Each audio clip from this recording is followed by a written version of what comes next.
আপনি কি জানেন কিভাবে মোবাইল ফোন দিয়ে ডি-লিঙ্ক রাউটারের ওয়াইফাই ইউজারদেরকে ব্লক করতে হয়?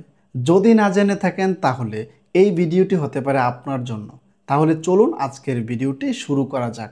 তার আগে আপনি যদি আমার চ্যানেলে নতুন দর্শক হয়ে থাকেন তাহলে অবশ্যই আমার চ্যানেলটিকে সাবস্ক্রাইব করে নিন। ডি-লিঙ্ক রাউটারের ওয়াইফাই ইউজারদেরকে ব্লক করার পূর্বে প্রথমে আপনি আপনার মোবাইল ফোনটিকে আপনার ওয়াইফাইয়ের সাথে কানেক্টেড করে নিন। এরপর আপনারা চলে আসবেন আপনার ফোনে থাকা গুগল ক্রোম ব্রাউজারে। গুগল ক্রোম ব্রাউজারে আসার পর সার্চ অপশনে প্রথমে ডি-লিঙ্ক রাউটারের আইপি অ্যাড্রেসটি লিখে নেবেন। একটি ডি-লিঙ্ক রাউটারের আইপি অ্যাড্রেস হলো 192.168.0.1। এই আইপি অ্যাড্রেসটি লিখে সার্চ করলে ডি-লিঙ্ক রাউটারের এইরকম একটি ইন্টারফেস চলে আসবে। প্রথমেই দেখতে পাবেন ইউজার নেম, এরপরে নিচে পাবেন পাসওয়ার্ড। এখানে আপনার রাউটারের যে ইউজার নেম এবং পাসওয়ার্ডটি রয়েছে সেটি দিয়ে আপনি আপনার ডি-লিঙ্ক রাউটারে লগ ইন করে নেবেন। করার পর ডি-লিঙ্ক রাউটারের এরকম একটি ইন্টারফেস আপনাদের সামনে চলে আসবে। ভিডিওটি কোথাও কোনো জায়গায় স্কিপ করে দেখবেন না, যদি স্কিপ করে দেখেন তাহলে কোনো কিছুই বুঝবেন না। এখন আপনাকে যে কাজটি করতে হবে, বাম দিকে 3 ডট লাইনে টাচ করবেন। করার পর এখানে আসলে আপনারা ফাংশন বলে একটি অপশন পেয়ে যাবেন। এখান থেকে ফাংশন অপশনে টাচ করবেন।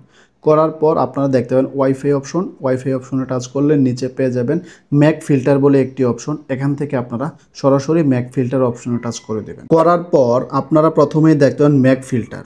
এই যে আপনারা ম্যাক ফিল্টার অপশনটি দেখতে পাচ্ছেন, এটাতে এখন কোনো কাজই করা যাবে না। যদি করেন বা করে ফেলেন এনাবল, সেক্ষেত্রে কিন্তু আপনি আপনার রাউটারে লগ ইন করতে পারবেন না এবং আপনি আবার রাউটারটিকে রিসেট করে পুনরায় সেট আপ করতে হবে। এই কাজটি আমরা পরে করব। প্রথমে আমরা ফিল্টার করে নিব। আমরা যে ডিভাইসটিকে নেট চালানোর অনুমতি দিতে চাচ্ছি বা যে ডিভাইসটিকে আনব্লক করব বা যে ডিভাইসটিকে আমরা এই রাউটারের সাথে নেট ইউজ করার জন্য পারমিশন দিব, সেই ডিভাইসগুলোকে প্রথমে আমরা অ্যাড করে নিব। অ্যাড করার জন্য ফিল্টারের পাশে প্লাস আইকনে প্রথমে টাচ করবেন। টাচ করার পর এখান থেকে আপনার যে ডিভাইসগুলো রয়েছে এখানে যে আপনারা অ্যারো চিহ্নটি দেখতে পাচ্ছেন, এখান থেকে ম্যাক অ্যাড্রেস, এই অ্যারো চিহ্নটিতে টাচ করলে আপনার রাউটারে যতগুলো ডিভাইস আছে প্রত্যেকটা ডিভাইসের কিন্তু নাম, ম্যাক অ্যাড্রেস, আইপি অ্যাড্রেস সব কিছু শো করবে। প্রথমে আপনি যে ডিভাইসটি দিয়ে এই ব্লক এবং আনব্লকের কাজটি করতে যাচ্ছেন, প্রথমে আপনার ডিভাইসটিকে সিলেক্ট করে এরপরে নিচে সেভ অপশনে টাচ করবেন।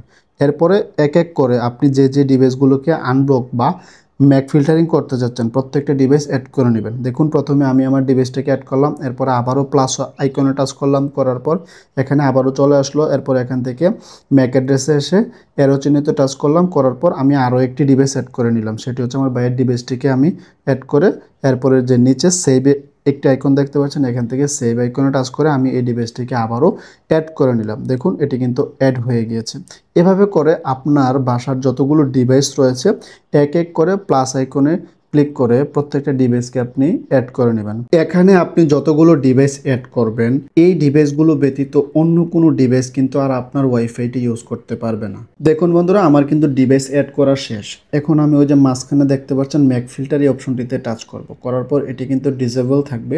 প্রথমে আমরা এটিকে এনাবল করব। করার পর এই যে দেখতে পাচ্ছেন মাঝখানে এটি অ্যালাউ, এটিতে অ্যালাউ রেখে এরপরে আপনারা নিচে সেভ বলে একটি অপশন পেয়ে যাবেন। এখান থেকে সেভ অপশনে টাচ করে দিলে আপনি যে ডিভাইসটিকে আপনি অ্যাড করেছিলেন, এই ম্যাক ফিল্টারের আওতায় এনেছিলেন, এই ডিভাইসগুলো ব্যতীত অন্য কোনো ডিভাইস কিন্তু আর আপনার ওয়াইফাইটি ইউজ করতে পারবে না। এটি চেক করার জন্য আপনি হোম পেজে চলে আসবেন। আসার পর এখানে দেখতে পাবেন ওয়াইফাই ক্লায়েন্ট। আপনি যে ডিভাইসটিকে ম্যাক ফিল্টার করেছেন সেটি কিন্তু এখানে এই যে আসলে আপনারা এখানে দেখতে পাবেন। দেখুন বন্ধুরা, আমি আমার রাউটারের 3টা ডিভাইসকে ম্যাক ফিল্টারিংয়ের আওতায় এনেছি বা ম্যাক ফিল্টার করেছি। এই 3টা ডিভাইস কিন্তু এখানে চলে আসছে নাম সহ। সো বন্ধুরা, এভাবে আপনি চাইলে খুব সহজে একটি ডি-লিঙ্ক রাউটারকে ম্যাক ফিল্টারিং করতে পারবেন এবং অপরিচিত ওয়াইফাই ইউজারদেরকে খুব সহজে আপনি ব্লক করে দিতে পারবেন।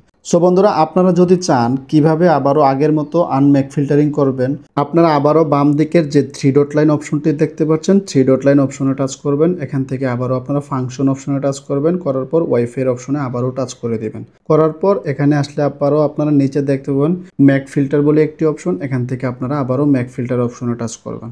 করার পর আপনারা যে ডিভাইসটিকে ম্যাক ফিল্টার করেছিলেন সেটিকে আবারও এখান থেকে এক এক করে সেটিকে আবারও ডিসেবল করে দিতে হবে। দেখুন আমি প্রথম ডিভাইসটিকে সিলেক্ট করলাম, করার পর এখান থেকে যে সেভ অপশনটা দেখতে পাচ্ছেন, এখান থেকে আপনারা সেভ অপশনে টাচ করে এই ডিভাইসটিকে আবারও আনম্যাক ফিল্টারিং করে নেবেন। এক এক করে আপনি যতগুলো ডিভাইসকে আপনি অ্যাড করেছিলেন প্রত্যেকটা ডিভাইসকে এখান থেকে এসে ডিসেবল করবেন। এখন আপনাকে যে কাজটি করতে হবে, ম্যাক ফিল্টার এটি অ্যালাউ করা থাকবে, এটিকে প্রথমে ডিসেবল করতে হবে।